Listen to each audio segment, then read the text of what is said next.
बिस्मिल्लाहिर्रहमानिर्रहीम। अस्सलाम वालेकुम। यूट्यूब चैनल पर तारिक मतीन आपको खुश आमदीद कहता है। इस वीडियो में दो चीज़ों की बात करेंगे। एक, शाहिद खाकान अब्बासी साहब, साबिक वज़ीर आज़म, जो जूता उतार कर मारने की धमकी दे रहे थे, तो जूता उतारने वाले का नशा उतारने की तैयारी कर ली गई है। स्पीकर कौमी असम्बली असद कैसर ने उस वक्त उन्होंने कहा अपनी हद में रहें, ज़बान संभालें, आप हमेशा यही करते हैं और मैं भी यही करूंगा, उन्होंने कहा था। अब स्पीकर कौमी असम्बली ने इस पर जो है वो एक्शन ले लिया है और शाहिद खाकान अब्बासी को इस सिलसिले में एक नोटिस जारी कर दिया गया है। उनसे इस नोटिस में दो बातें की गई हैं। एक, उनसे कहा गया है कि अपने इस रवैये की वजाहत दें, दो, मुआफ़ी मांगें। उनसे यह नहीं कहा गया कि या तो वजाहत दें या मुआफ़ी मांगें। उनसे दो बातें की गई हैं और दोनों उन्हें करनी है। 7 दिन की उनको मोहलत दी गई है।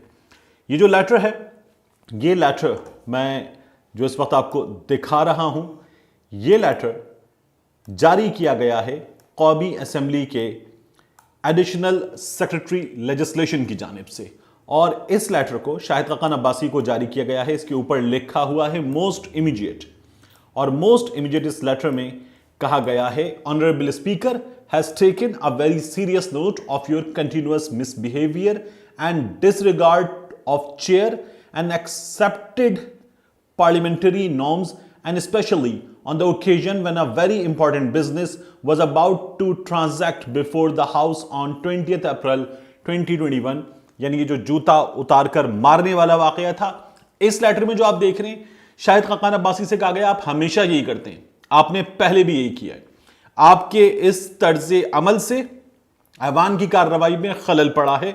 वजाहत करें, बताएं कि आपके खिलाफ कार्रवाई क्यों ना की जाए। 7 दिन में जवाब दें, आप माफी मांगें, 7 दिन में जवाब दें, वरना आपके खिलाफ कार्रवाई की जाएगी कवायद के मुताबिक। यह लेटर शाहिद खाकान अब्बासी को जारी किया गया है। असद कैसर साहब ने इसको ट्वीट किया है। असद कैसर साहब ने, यह एडिशनल सेक्रेटरी लेजिस्लेशन की जानिब से जारी किया गया, लेकिन असद कैसर साहब ने इस पर बरहम है, साफ नजर आ रहा है। जाहिर है, एक शख्स को जो कौमी असम्बली का हाउस का कस्टोडियन है, उसे आप हाउस में सामने आके उसकी चेयर के ये बताएं कि मैं तुम्हें जूता उतार कर मारूंगा, और उसके बाद मीडिया पर जाएं, बाहर रिपोर्टर से बात करें और बताएं कि मेरा हक है कि मैं अवान में बात करना चाहता हूं, मुझे बात करनी दी जाए, मेरा हक कोई मुझसे छीनेगा तो मैं जूता उतार कर मारूंगा, या आप बाद में भी कहें, आप बजिद हो जाएं अपने उस तर्ज अमल पे। तो इसलिए असद कैसर साहब को गुस्सा है और गुस्सा बजा है। उन्होंने ट्वीट किया है और कहा, रुकने कौमी असम्बली शाहिद खाकान अब्बासी को 20 अप्रैल को गैर पार्लिमानी रवैया इख्तियार करने और अपने तर्ज अमल से कौमी असम्बली की कार्रवाई में खलल डालने पर कौमी असम्बली की जानिब से लेटर जारी कर दिया गया। ऐवान के माहौल को खराब करने और नामुनासिब रवैया इख्तियार करने की इजाजत किसी को नहीं दी जाएगी। शाहिद खाकान अब्बासी को अब अगर जवाब नहीं देंगे तो कार्रवाई का सामना करना पड़ेगा। एक तो शाहिद खाकान अब्बासी का तर्ज अमल था, रद्द अमल था, जो इंतहाई नामुनासिब था और ऐसा था जैसे ऐवान में ना हो, सड़क पे खड़े हों और बाहर दो कम उम्र नौजवानों की लड़ाई हो जाए, जो कम उम्र ही ना हो, कम तालीमी याफ्ता या गैर तालीमी याफ्ता हो, और उसमें ऐसा तर्ज अमल इख्तियार किया जाए कि मैं जूता उतार कर मारूंगा। दूसरा, शाहिद खाकान अब्बासी साहब ने उस पर ऐवान से बाहर निकले, रिपोर्टर्स ने पूछा, कहने लगे हाँ मारूंगा, मैं मार भी देता।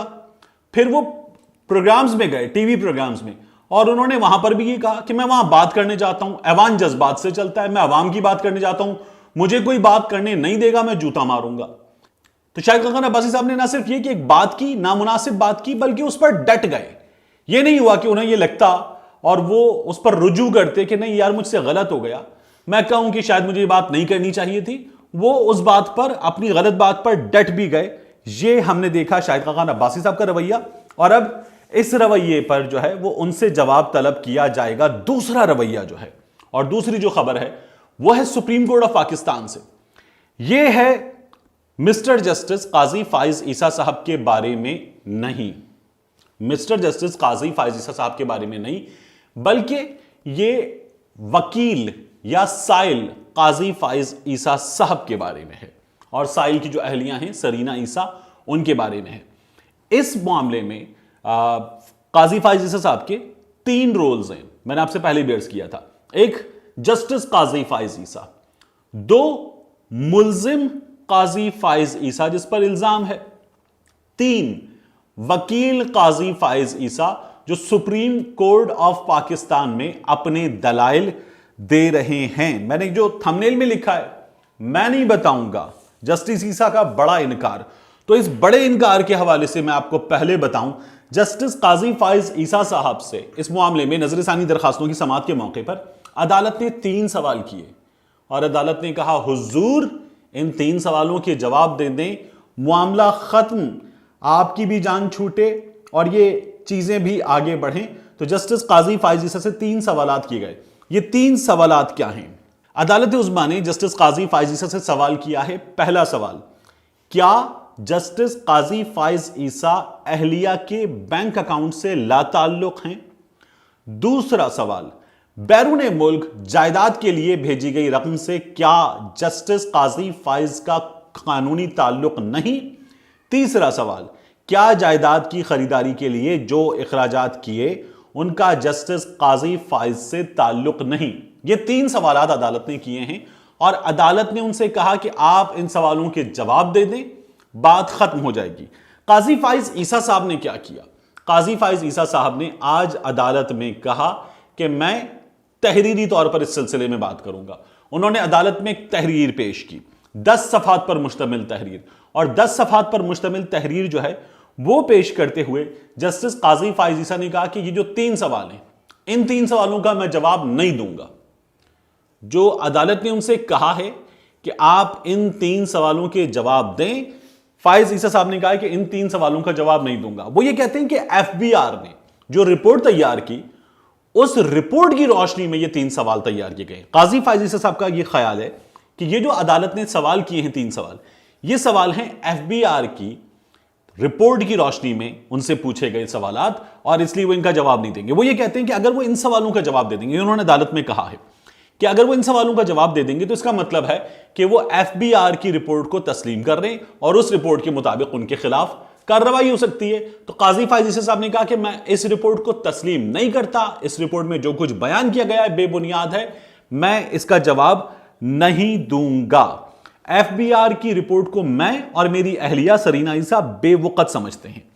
अदालत ने जो उनसे 3 सवालात किए, बैंक अकाउंट से लाताल्लुक है अपनी अहलिया के, तो स्टेटमेंट देख लिया जाएगा और उसमें पता चलेगा कहां से पैसे आ रहे हैं, कहां जा रहे हैं, कोई उनका लेना देना है या नहीं। भेजी गई रकम से क्या जस्टिस काजी फाइज ईसा का कानूनी ताल्लुक नहीं। ये दोनों इंटरकनेक्टेड चीजें हैं।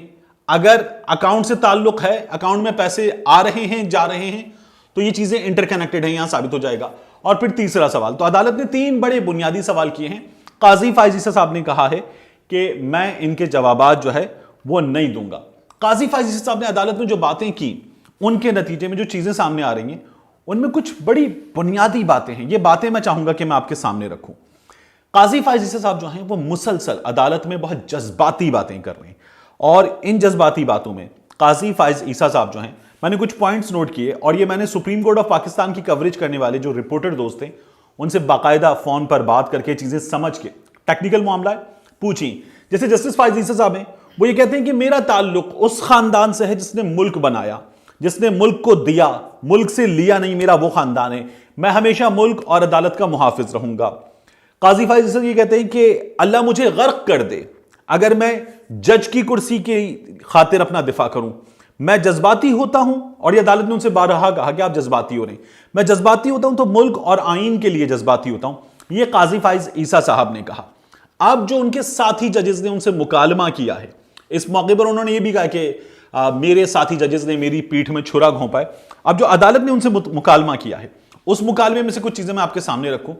जैसे जस्टिस मंजूर मलिक साहब हैं, उन्होंने ये कहा कि किसी की बात सुनने की आदत डालें, थोड़ा सा हौसला रखें, दूसरों को बात करने का मौका दें। और फिर जस्टिस मंजूर मलिक साहब ने एक और बात उनसे की, जब हामिद खान साहब ने, जो सुप्रीम कोर्ट बार के वकील हैं, उन्होंने इस मौके पर दलाइल दिए, तो जस्टिस मंजूर मलिक साहब ने कहा कि हमें आज ये पता चल रहा है हामिद खान साहब की दलाइल सुनकर कि एक वकील के दलाइल में, कानूनी दलाइल में, और एक साइल के दलाइल में क्या फर्क होता है। काजी फाइज ईसा साहब को यहां पे मैं वो एक वकील की बात कर रहा हूं, जस्टिस काजी फैज़ की बात नहीं कर रहा, ये फील होना चाहिए कि उनके मुकाबले में हामिद खान के दलाइल को अदालत ने यहां रखा है, उनके दलाइल को यहां रखा है अदालत ने। फिर दूसरी बात उन्होंने जो है वो ये की जस्टिस अता बंदयाल साहब ने कि आपकी बात कबूल करने के लिए जज्बाती बातें नहीं, आप अदालत को कानूनी रास्ता दें। यह रास्ता आपकी अहलिया के बयान के जरिए निकलेगा, आपको साबित करना होगा कि उनके अकाउंट में रकम से आपका ताल्लुक नहीं है। उन्होंने एक और बात की कि आपकी तरह हम भी जज्बाती हो सकते हैं और मुलाकातों में क्या बातें हुई आप बता सकते हैं, हम ये बातें नहीं बताएंगे। ये बात करने की जरूरत क्यों पेश आई? काजी फैज़ साहब जो है वो बताने लगे कि मैं जो है वो जजेस से नहीं मिल रहा, जजेस की फैमिली से नहीं मिल रहा, मेरी फैमिली के ताल्लुकात हैं जिन जजेस से, उनसे भी नहीं मिल रहा, मेरा कंडक्ट बड़ा हाई है। वो ये बातें करने लगे। उन्होंने कहा कि मुझे जस्टिस उमर अता बंदयाल के फार्म पर जो शहद होता है उस शहद की बोतल तोहफे में भिजवाई गई, मैंने वो बोतल वापस कर दी क्योंकि जो है अच्छा इंप्रेशन नहीं जाएगा, ये मेरे खिलाफ केस सुन रहे हैं।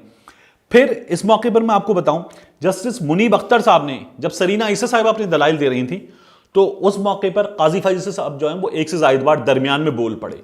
तो जस्टिस मुनीब अख्तर साहब ने उनसे ये कहा कि आप अपनी सीट पर बैठें और मुदाखलत कर रहे हैं आप बार बार, ये मुदाखलत बंद कर दें, हम आपको वार्न कर रहे हैं। तो ये एक से ज्यादा बार हुआ है कि जस्टिस काजी फैज़ ईसा साहब जो हैं उनको अदालत ने बाकायदा सरजनिश करके कहा है कि आप जज्बाती हो रहे हैं, आप केस पर बात करें, इधर उधर की बातें मत करें।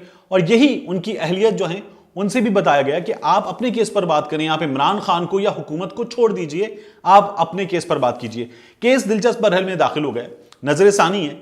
और अब जो मैं चीजें सुन रहा हूं तो मैं भी ये कह रहा था कि इनकी बराह रास्त नशरियात की जो दरखास्त है वो मंजूर नहीं हुई, लेकिन मंजूर होती तो बहुत दिलचस्प होता, हमारे सामने काफी कुछ सुनने को आता।